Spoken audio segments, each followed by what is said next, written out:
Okay, so welcome to tonight's xEssentials. Tonight's topic is sequencing AC props with xLights. So Ryan, you've got the floor.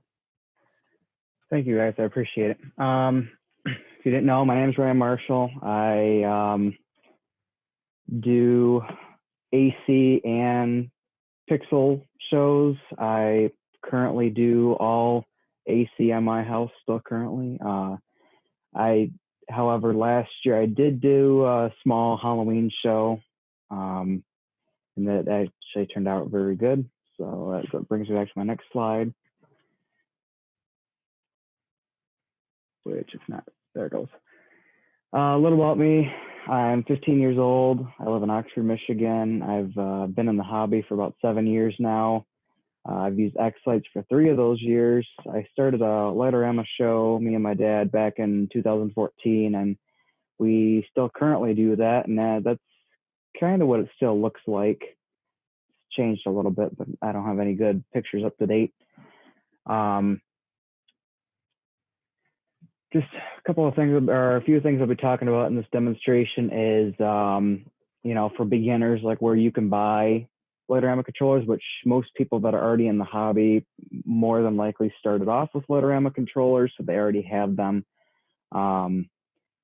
So basically, I was just going to show how you set those up in xLights and get them functional with your pixel props. I'm going to show you how to set up the AC controllers, and if you have more than one of them, how to ID them, how to add your correct channels using either E131. Well, that's pretty much the best way to do it. Or I will show how to use the serial RS485 dongle as well. I'm going to show how you can convert your pixel strings and make them AC strings so they're only one channel. And then I will touch on sequencing AC props and the AC light toolbar tab. So for the setup, I'm going to go into how do I set up the lower controllers via a Falcon controller. And then I will also do how to set them up via USB dongle that you would get if you had a actual Lightorama show back in the day.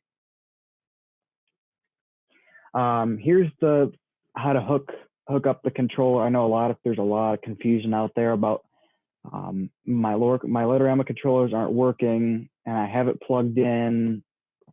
What's the case? Well, on the Falcon, you only want to use ports 2 and 3, as the first port is used for differential receivers and is not ideal for the Lightorama controllers won't recognize it if you use port 1. However, if you use ports 2 and 3, you can adjust the little jumpers to the left of them to the according Lightorama switches. And then you can actually use the both on the Lightorama controller to the right. You cannot use the far left one if you don't have some kind of converter, because that one is that's a telephone one cable, so that will not hook up to the Falcon. Go into the layout. I'll show you which props do I use. Well, if you already have the props figured out what you want to use, then you'll just import those specific props. What color to make the prop, which this is just for visual representation, has nothing to do with what color your actual prop is. Let's say when you bring it in for the first time, it's default to a pixel string. How do I convert that over to an AC string? And then how do I get the channel set correctly? And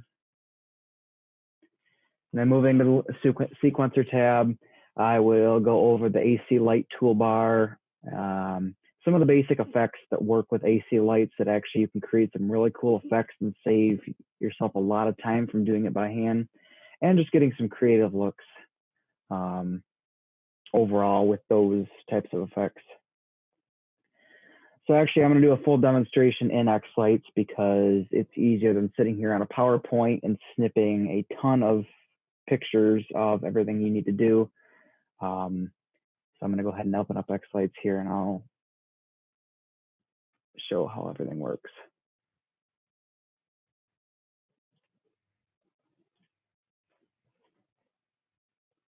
Okay, can you guys see my xLights tab? Yes. Okay. I probably should have done this ahead of time.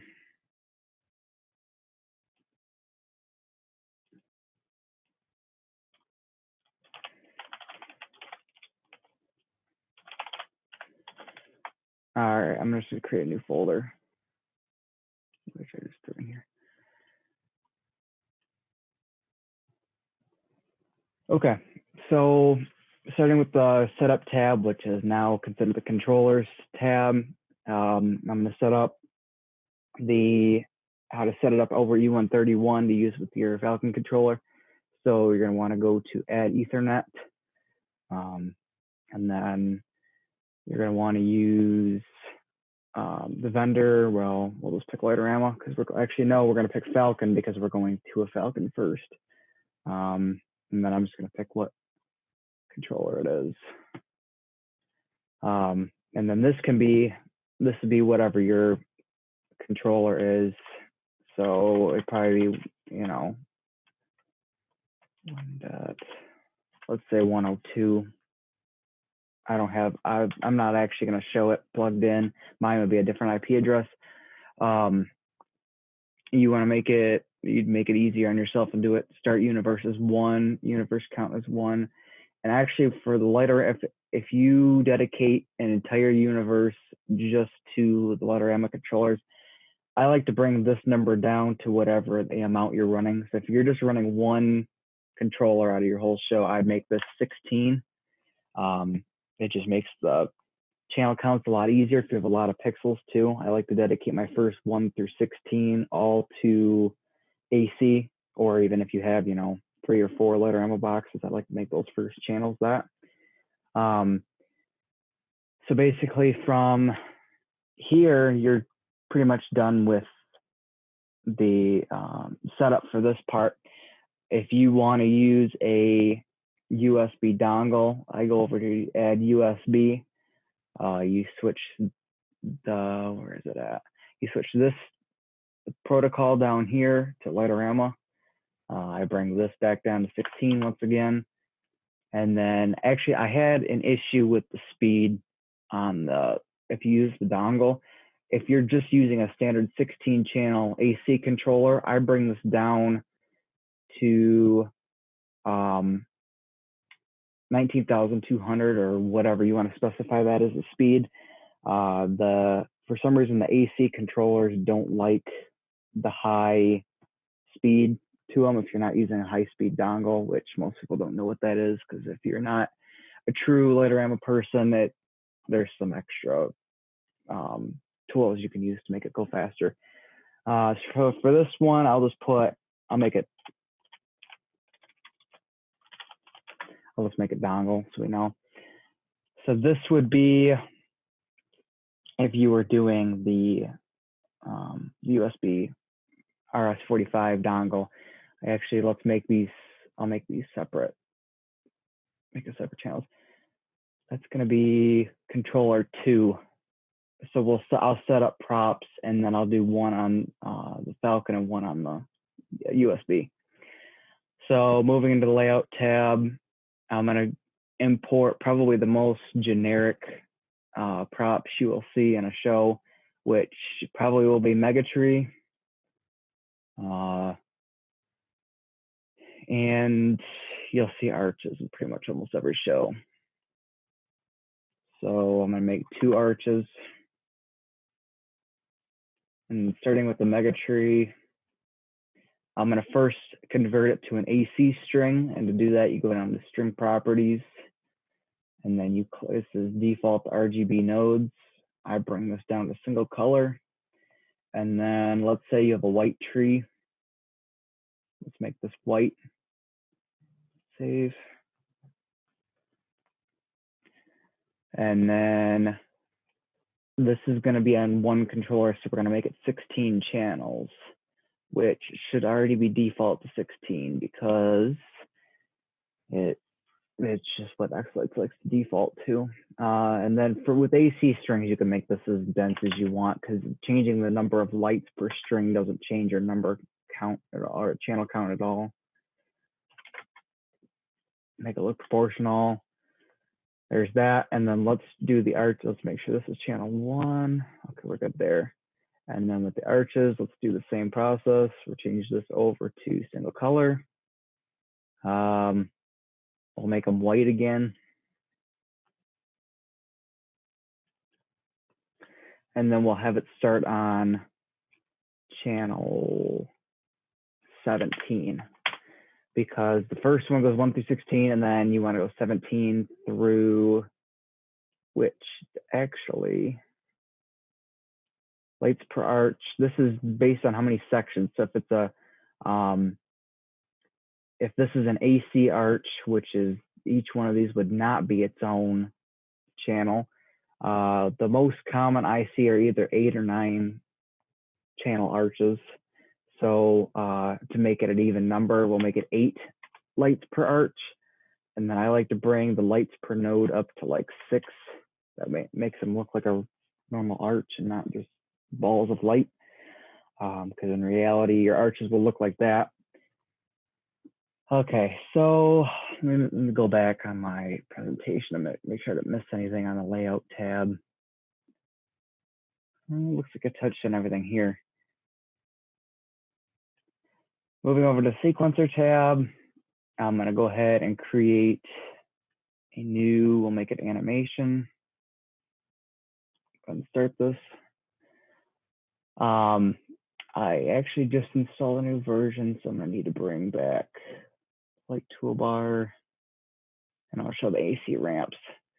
Okay, so what I'm gonna want to do, what you're gonna want to do before you add your AC toolbar effects is I go in here and create, I create timing marks, because without timing marks, the AC light toolbar does not like to place anything.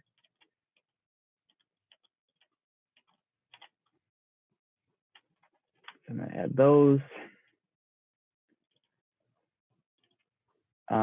And the AC light toolbar is good for just, you know, what your basic on would be in for an effect.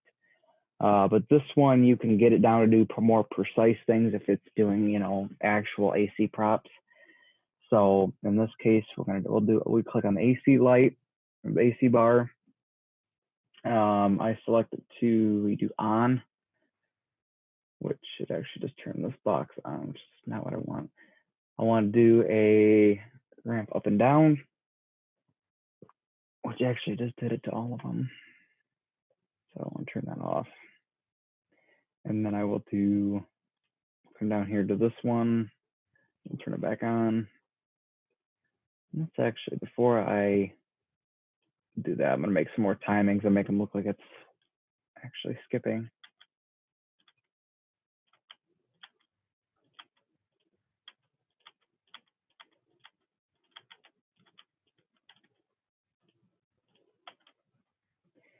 Okay. Now we're gonna do on. I'll do some ramps on these, and I'm just simply clicking on each box. And having 8 channels, it's nice when you're plugging in controllers, but it's not nice when you look at the prop, because in all of our stuff on our show is an odd number counts, because like for instance, for our arches, we like to have, when the channels are going with the 8 channel arches, you don't have a perfect top on them. You don't have a perfect center because it's off center, because how you have to line the strands up when you stack them. I'll show you that when I go into the actual effects side of things. I screwed something up here. Turn it off. Turn those off. And now if I play this, pull this up.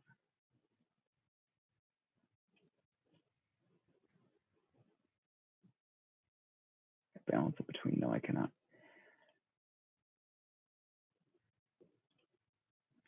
Probably kind of make that a little bit slower. I'll zoom in so you can see the actual ramps, which I don't know why they're doing that. They're so choppy. But that's the ramps. You can also do, you know, your standard fade down. I wonder if I can. And there's a much simpler way of doing this if you just, is when you go into the effects. I personally don't use the AC light toolbar for my AC stuff because I can get around it with the effects and make it look better. If I'm just doing an on-off effect though, I will use this. With this tool though, and this makes it really simple.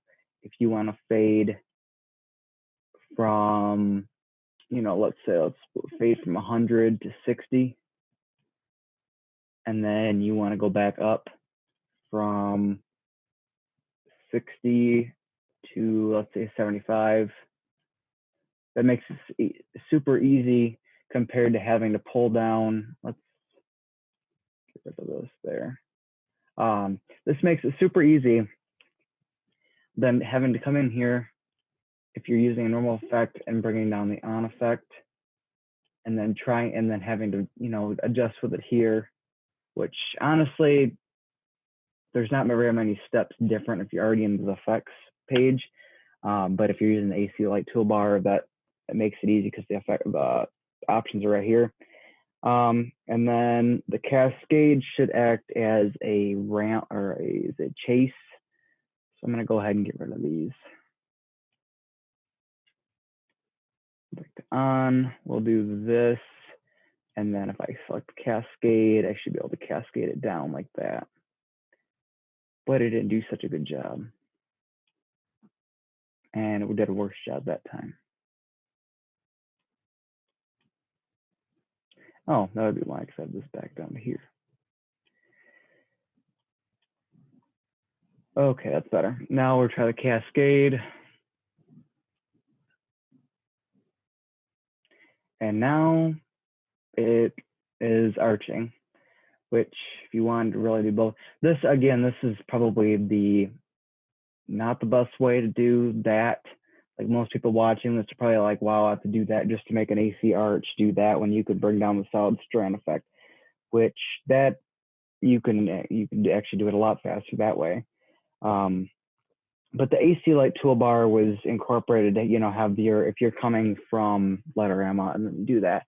Even though when I came from Lightorama to here, I never did use the AC light toolbar. I went right to the effects.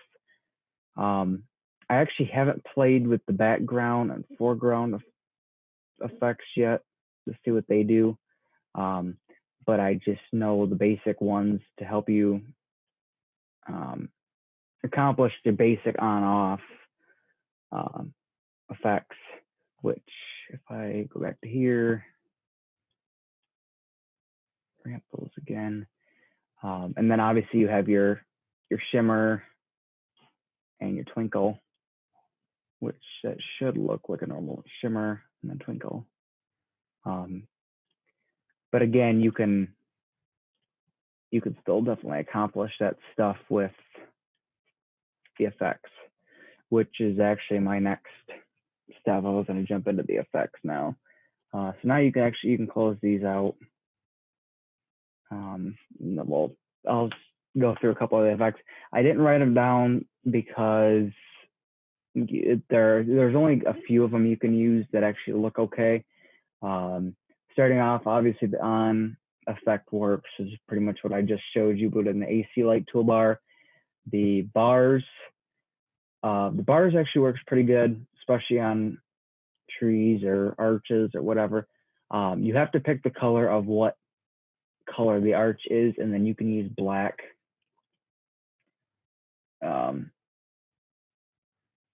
You can use black to separate them.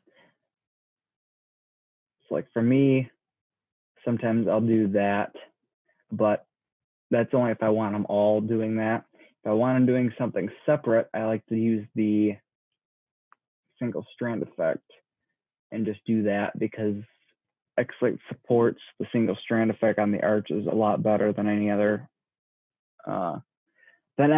tool in here or any other effect in here. But you can use that one if you want to do multiple. It's like if I group them all, then you can control them individually.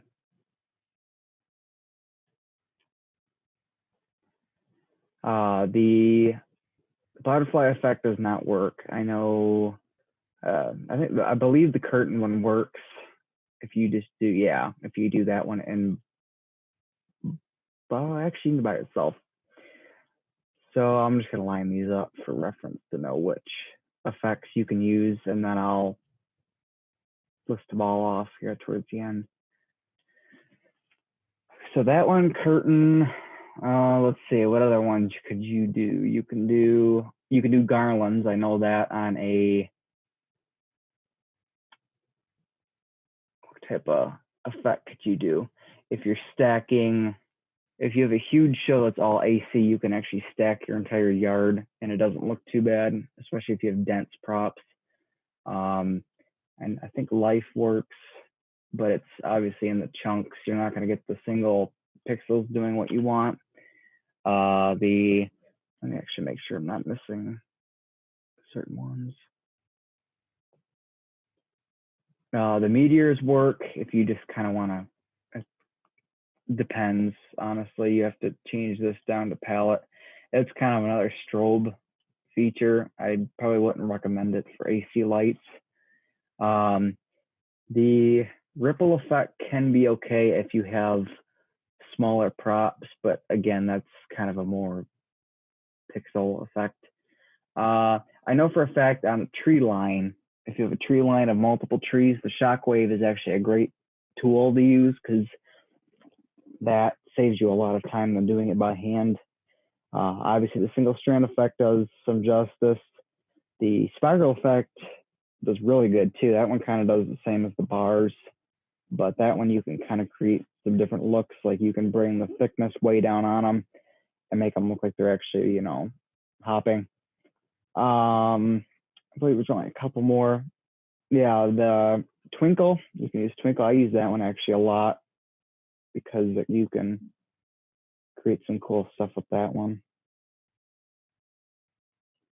Which actually, if we bring in black, then we can add more.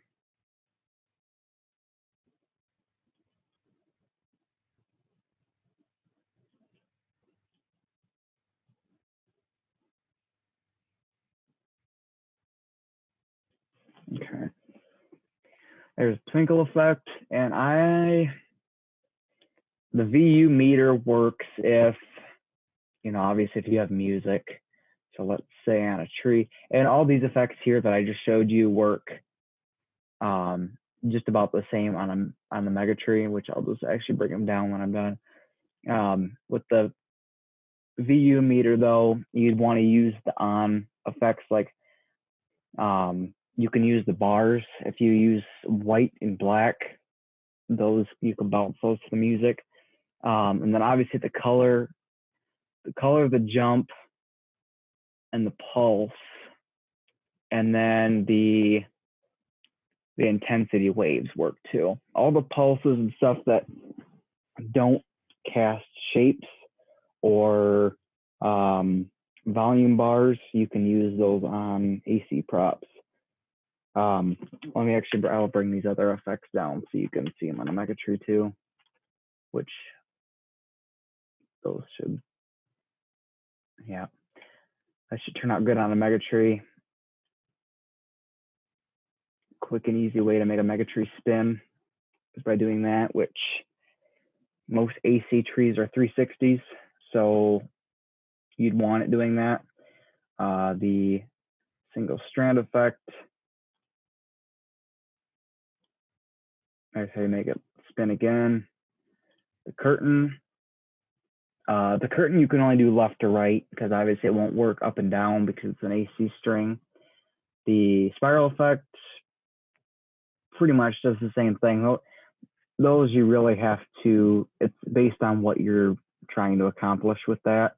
Like with this one, you can get the smooth fades behind it. And then you can add, obviously, colors. It's really coming down to what you want to use for it. Like my demonstration is just your generic how to make it, how to program it. But I'm trying to see if I'm missing anything before I go. Let's see.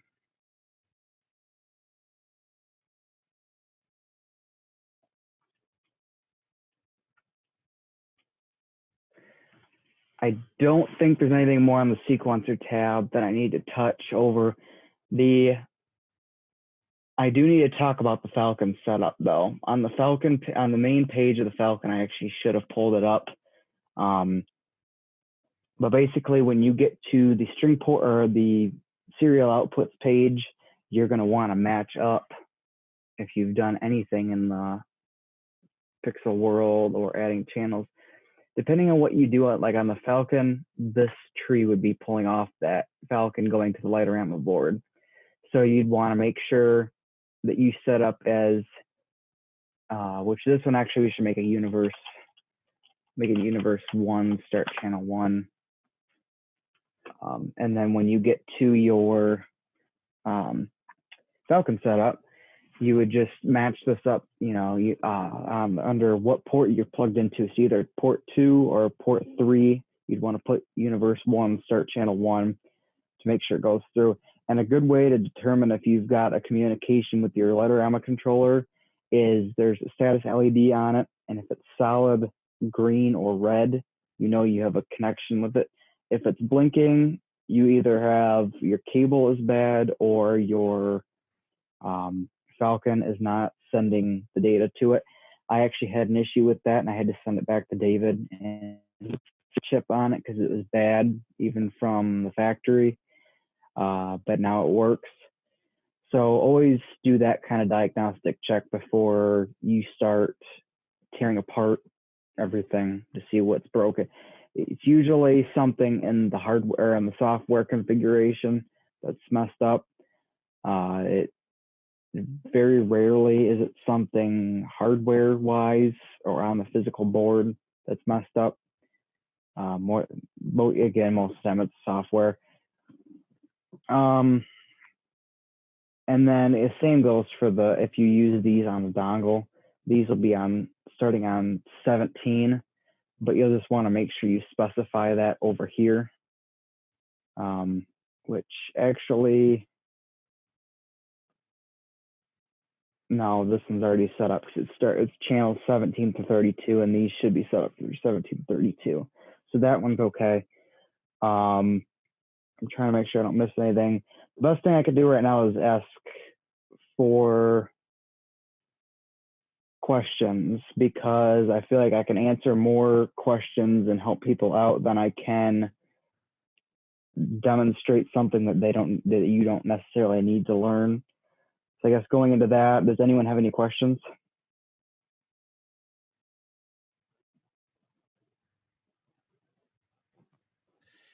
So I have one question. How do you sequence pixels and AC props at the same time? Can you, if you do something in white and you have an AC prop as in a group, will it light up the AC prop? That's actually a good question. If I go, let me go back here and I'll add a couple, whoops, wrong one.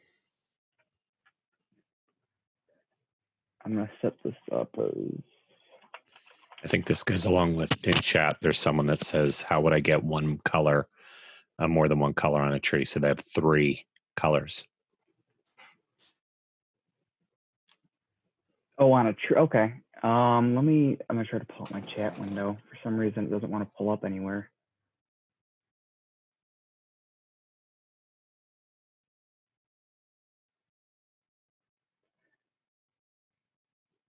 Okay, start universe. I'll make that one 5. Get away from everything else.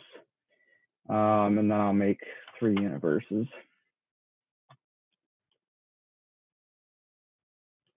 Okay, so hopefully we visualize that the tree and the arches are AC props. Let me add, what's a good pixel prop that everyone has that we can incorporate.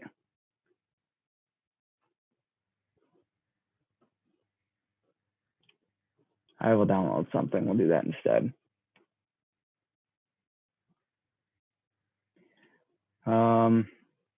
Let's bring in the big snowflake. And then I'll create a group with everything.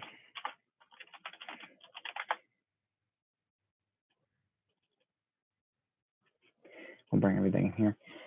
So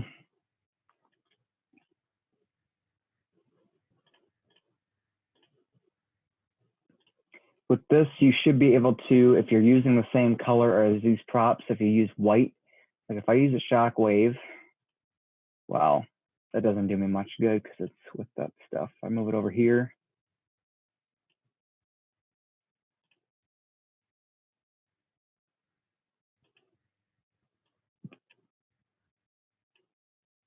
I will make this bigger.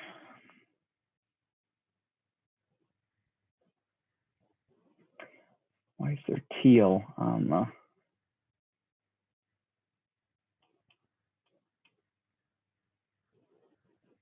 Yeah, I see teal on the snowflake.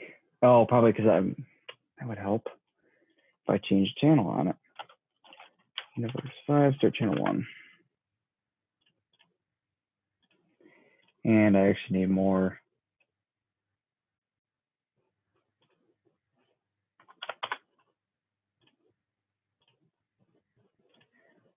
Okay, let's try that again.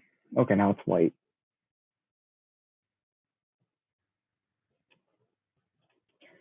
So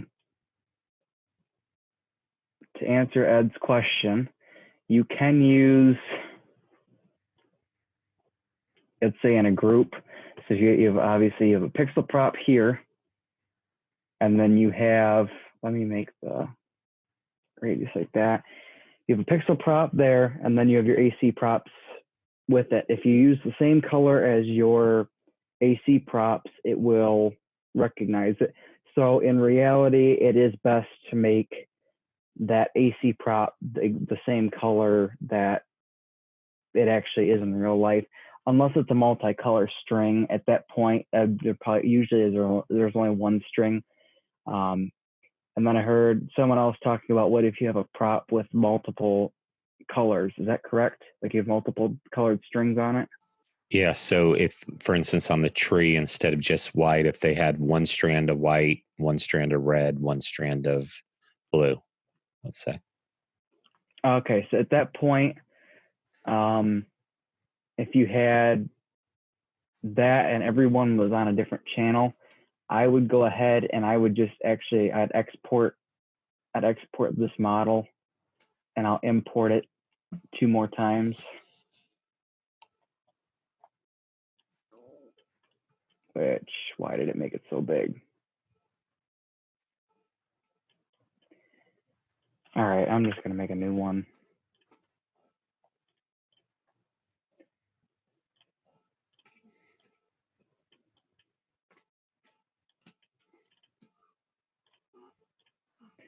So you said red, or Red, white, blue, whatever.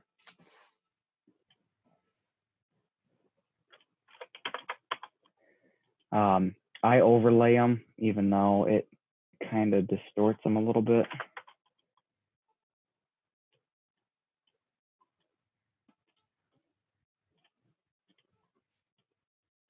I lay them inside of each other like that. And actually, I should specify tree white, if I can spell,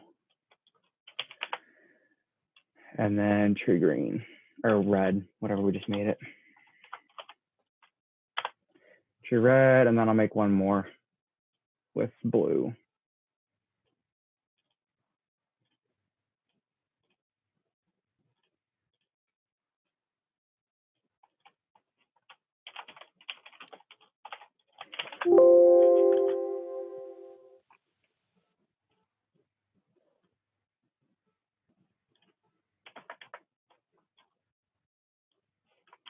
And I'm just making sure they all look the same. So I'm gonna match the size on them again. Okay, now if I come back here,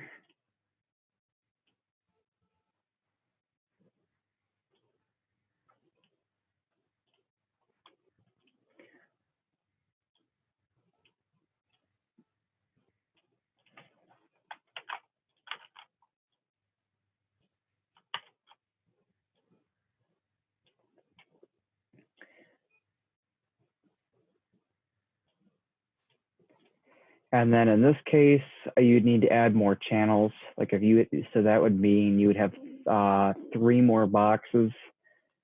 So that end number would be, it would not be 16. It would be, if my math was right, that should be 48. Yeah. This end channel wouldn't be, it would be 48 if you had 3 channels on a mega tree, which, assuming your mega tree is 16 channels per color, you just have to do the math out and then have your end channel. You have to double check your end channel, obviously. But if I play this in the house preview, it's not as pretty as the pixels are, where it's one tree and each bulb can be changed different colors. But if this is what you have to do, like this, which is actually hidden, I don't know. If I turn on the blue, can you guys see that? Yes, faintly. Okay. Yeah, faintly. Okay, good. I do that instead. I think in a couple of versions ago, he added a multicolor string, or is it called a super string? Yeah, you can actually do this instead and make this, there's 3 colors. You can make that white.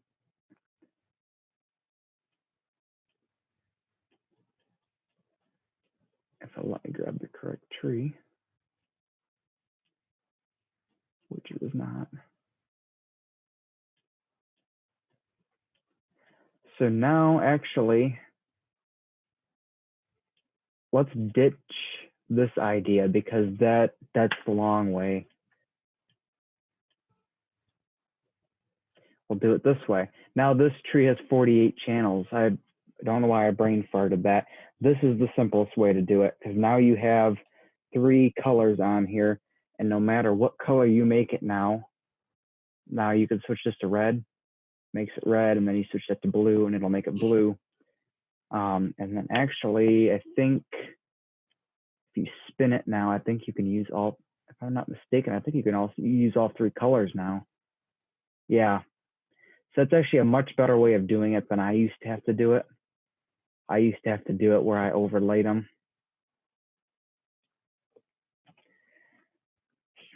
So that is not a pixel string though, just an FYI, if I had a green, there's no green in there, just added a blank channel. If I take away that, like obviously you can, that's the quickest way to do that. When you met by 3 channels, is that what you were implying, or was it just a single tree? So Ken, that's your question. I think he addressed it. If not, you can either unmute yourself. Or... Yes. Good. That was perfect. Okay. So 2 different ways: a super string, which is the easiest way, or create 3 trees. Okay. So the question is, what timing markers do you find work with xLights?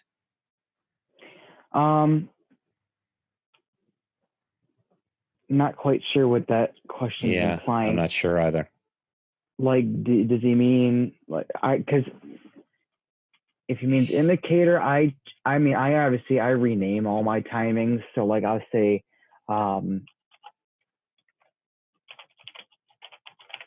tree beats or something that I can specify what I used for that. But yeah, sorry, I don't know what that's implying.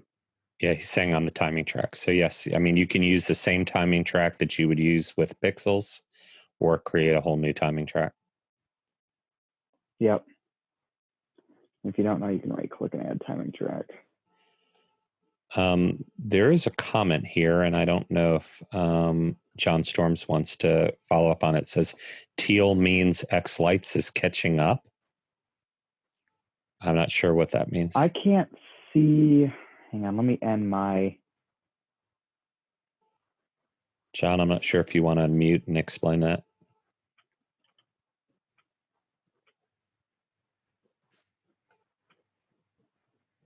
Or somebody else.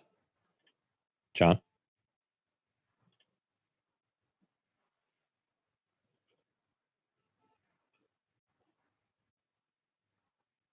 I see his mic's off, but I don't hear him. I don't know if anyone else knows why it's in teal. Oh, his mic isn't working.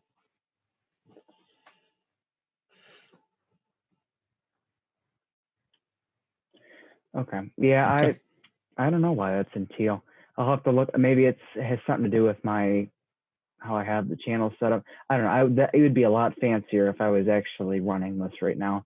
But yeah, Okay. is there any other questions? I feel like I'd rather answer questions than try to cover stuff that probably isn't information or informal. Does anybody have any questions? Feel free to unmute yourself, or you can put it in chat. So John says, I've seen it when I'm changing stuff around and eventually it catches up, it re-renders. Maybe I need to re-render it. Who knows? Maybe it's a render issue.